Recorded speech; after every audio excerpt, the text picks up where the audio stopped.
আজ জীবনের এক অত্যন্ত গুরুত্বপূর্ণ দিন এগরা 1 নম্বর ব্লকের কুদি গ্রামের মৌসুমী জানার কাছে।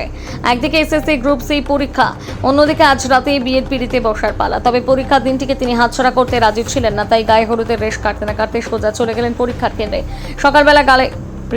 সকালবেলা গায়ে হলুদের সমস্ত আচার অনুষ্ঠান শেষ করার পর তিনি আর দেরি করেননি। হলুদ শাড়ি এবং গায়ে হলুদ মাখা অবস্থাতেই হাজির হন পরীক্ষা কেন্দ্রে। তাকে এই পোশাকে পরীক্ষা দিতে দেখে অনেকেই বিস্মিত হয়েছিলেন, কিন্তু মৌসুমীর চোখে মুখে ছিল সেই জেদ আর আত্মবিশ্বাস। পরীক্ষাটা আমার কাছে খুব গুরুত্বপূর্ণ। পরিবার এবং শ্বশুরবাড়ির লোকজন আমাকে উৎসাহ দিয়েছে, তাদের সমর্থন না থাকলে এই সিদ্ধান্ত নেওয়া কঠিন হতো। পরীক্ষা দেওয়ার পর এমনটাই জানিয়েছেন মৌসুমী।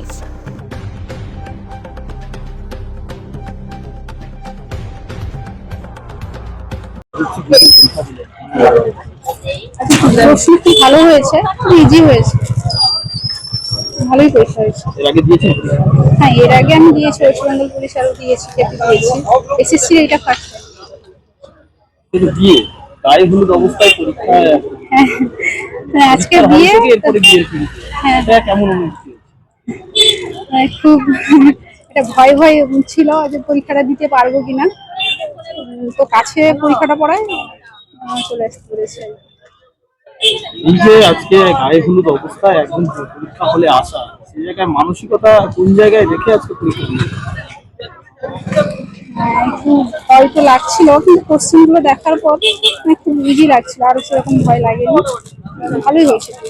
কতটা আশাবাদী? 50+। পরে বিয়ে করার রাতে বিয়ের লগ্ন রয়েছে, নতুন যে শ্বশুর বাড়ি তাদেরকে কি বলবে আজকে? এখান থেকে কতটা সাপোর্ট পেয়েছো? হ্যাঁ, সাপোর্ট পেয়েছি। মানে আজকে পরীক্ষা দিতে আসা আমার কোনো ইচ্ছে ছিল না, সেই শ্বশুর বাড়ি থেকেই মানে জোর করে পাঠানো, ওরাই টাইম দিয়ে সবকিছু করিয়েছে। নাম? মৌসুমী জানা, বাড়ি? খুদি।